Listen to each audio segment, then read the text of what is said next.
Hey guys, and welcome back. I'm Seiben here for the Aether Hub, bringing you more Magic the Gathering lore. So, I kinda got sidetracked by the new information flooding in regarding MTG's next set, Amonkhet. Really interesting stuff going on there story-wise, but we first have to learn how we get there. And the only way to Amonkhet is through Aether Revolt. So for today's video, let's continue following our heroes on the plane of Kaladesh as they pool their efforts with the rebellious Renegades to stop Tezzeret and the Consulate. On our last trip to the plane of Kaladesh, we witnessed as the precious Aether Hub fell back into Consulate control, after an elaborate ruse by Baral, Dav, and Bane, and Tezzeret peeled key protective members of the Gatewatch away from its defenses. While Chandra failed in killing Baral, justice was met when the bureaucratic-minded planeswalker Dav and Bane appropriately placed the murderous officer under arrest. The Renegades may have lost the valuable stores of Aether, but they're not done yet. Jace returns from his own mission, a Plan B, bringing hope back to the Gatewatch. Jace was never one to take risks. Putting all his eggs into one basket just wasn't his style, so as the rest of his company defended the Aether Hub, the Mind Mage was out securing their victory. He was working with a well-known pirate of Kaladesh, a notorious sky thief in command of her own fleet by the age of 15. Yet, the current climate of Kaladesh left many of her ships broken and destroyed, thanks to the Consulate's heightened security and lockdown of the sky. It's true this pirate had done business with the Renegades, and is even friends with Renegade Prime Pia, but she's still a pirate, first and foremost, truly aligned to only herself, her ships, and her crew, with the Consulate taking a lot of that from her. And now, she sought retribution. This pirate is Kari Zev.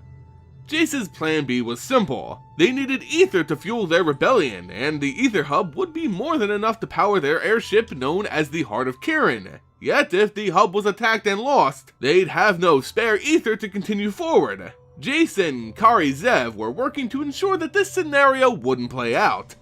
Aboard her ship, the Dragon Smile, Jace was busy fixing an elaborate illusion over her and her crew, not to mention the pirate ship itself.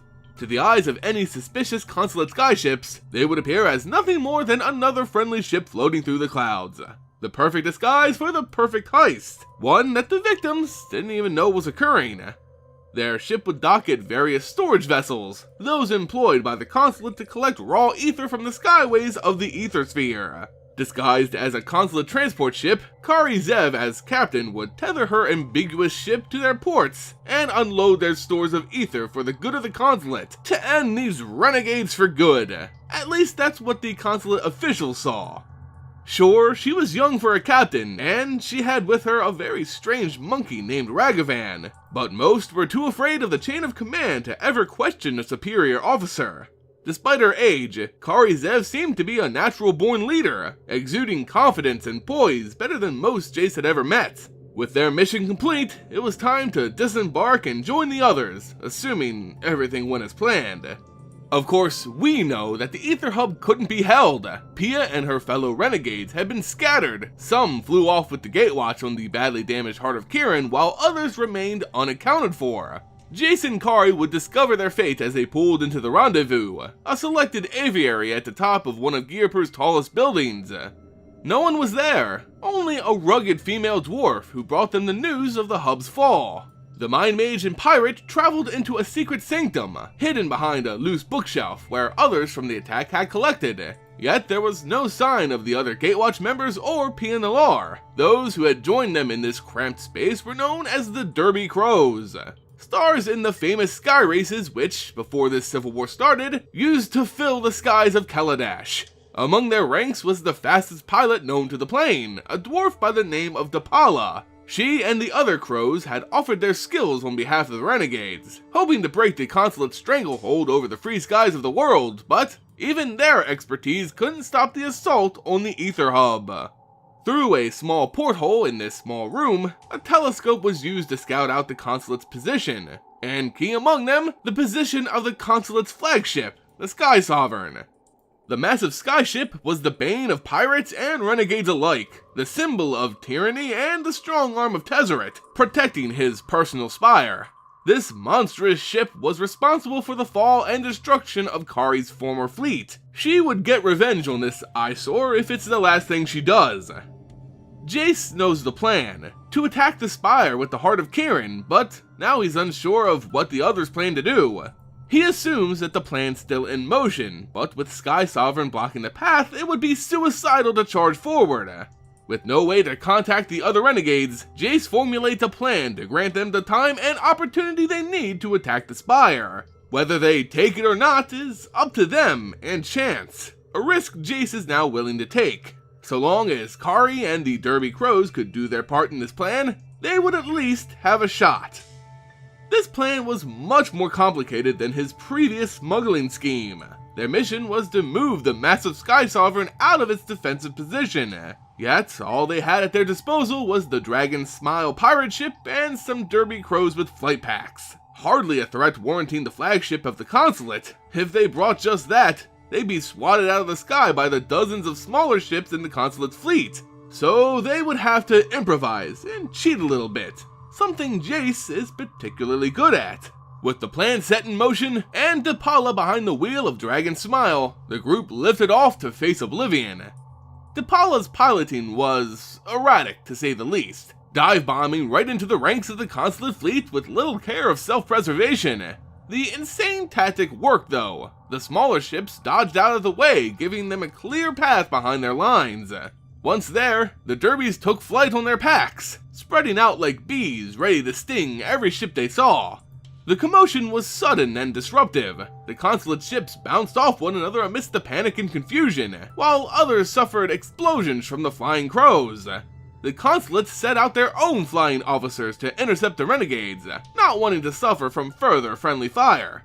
This is when Kari and her monkey companion decided to join the fray, ready to give Jace the signal initiating the second half of their plan. The Skysovereign wasn't moving. The Heart of Kiran had no opening. They needed to pose a bigger threat than just one ship and a bunch of flying renegades. Using Kari's memory of her former fleet, Jace crafted a perfect illusion and pulled the 13 ships out from a portal placed just above the Consulate fleet. They poked out like the sky whales who frequently flew these airways-consuming raw ether. A horde of enemy ships filled the sky, at least to the eyes of the Consulate. Finally, the Skysovereign was forced to respond. However, the complex illusion was hard to maintain. Soon, Jace would be forced to drop it and reveal their true weakened state. Kari was also having some trouble. A Consulate officer had engaged her, capturing her beloved Ragavan. The pirate was tangled with the officer, both punching and kicking one another in order to gain control of both of their packs. Locked in combat, Kari managed to cut Ragavan free and split herself from her opponent. Even with the Skysovereign out of its position, the Heart of Kiran didn't take flight. If they didn't think of something fast, they'd all be goners. Kari, proving herself ever the capable captain, made the bold call to release the Dragon Smile's cargo, the captured ether from their earlier heist. Not fully understanding the reason behind it, Jace followed her order and let the ether canisters fly right in the direction of the Skysovereign. This influx of ether into the sky managed to pique the interest of the massive sky whales, who were out looking for their next meal. As the canisters fell, the huge beasts followed, making the Skysovereign look like a toy by comparison. Their heads crashed into the hull of the ship, pushing it away effortlessly, causing it to crash to the ground. Their plan, while not followed to the letter, had proven successful. The Consulate no longer controlled the skies of Kaladesh as they had before. Tezzeret's Spire was now vulnerable to the Heart of Kiran, and the others were safe for the time being. Jace must now rejoin the group in order to plan out their next move, taking Tezzeret head on. There's still a lot at stake here, but what they did today gave them a window of hope.